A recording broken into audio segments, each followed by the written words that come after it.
We're with Bailey Banfield. Bailey, you're currently doing some off-field work with the club, but before we get into your current role, can you talk us through how it first came about to be involved in the admin side of things?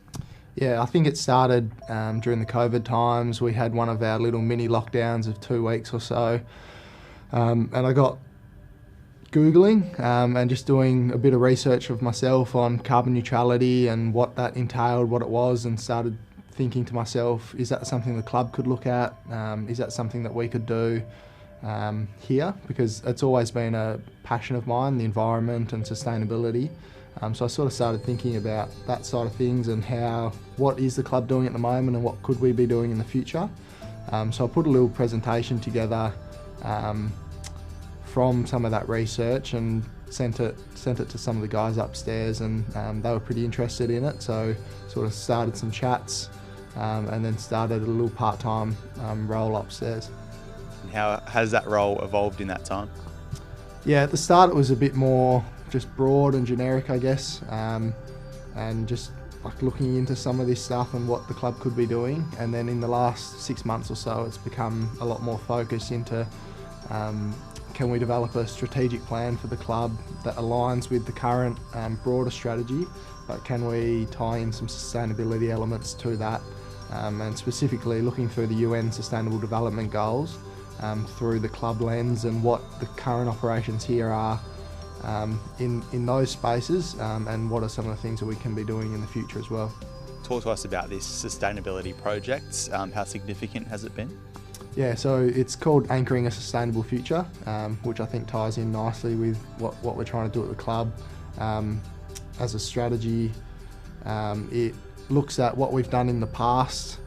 We've done a lot of great work in a lot of areas like good health and wellbeing, quality education, reduced inequalities, gender equality, through our community programs. The club's really active in the community space and trying to give back to our Freo family.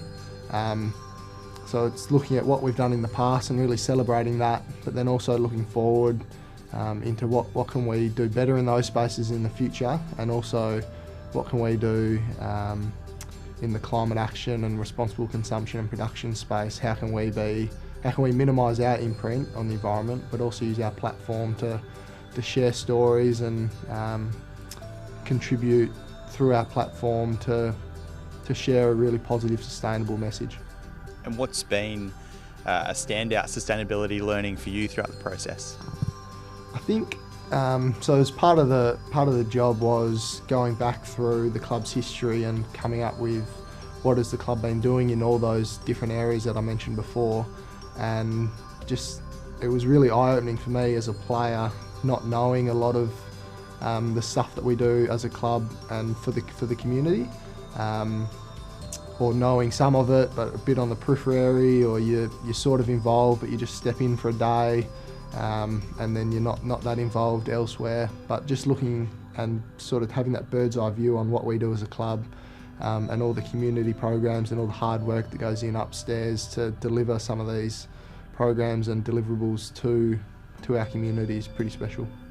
Now that the document has been finalised, where will your focus shift to next? Well, my next project is looking at what our emissions are. So we've partnered with a climate action partner, South Pole. So we're looking to measure our current emissions to see what our footprint is. And as a player who has now experienced both the admin and operations side of the business, what sort of insight can you share on that? Yeah, it's been great. Sort of at Freo, we've got very distinct upstairs, downstairs, particularly with COVID in place. We don't mix too much to try and mitigate that COVID risk. So I've sort of been treading that, going upstairs and downstairs, not always literally, doing a lot of online meetings and stuff to mitigate that COVID risk, but just being able to meet everybody upstairs, get a better understanding of what everyone's roles are and how they are part of the Freo family.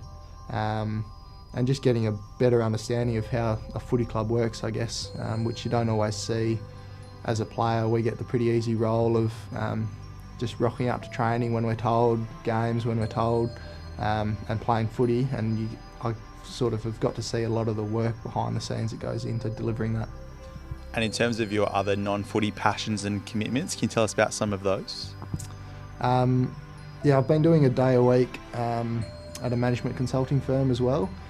Once I finished my uni degree, that was something I sort of looked into as a potential post-footy pathway. So I've been doing that at Churchill Consulting in the city a day a week, more online these days with COVID during the season. And yeah, as I mentioned before, sustainability and the environment is also a big passion of mine. And so I'm really happy to be able to continue to educate myself on those topics and to give back to the club and in that way as well.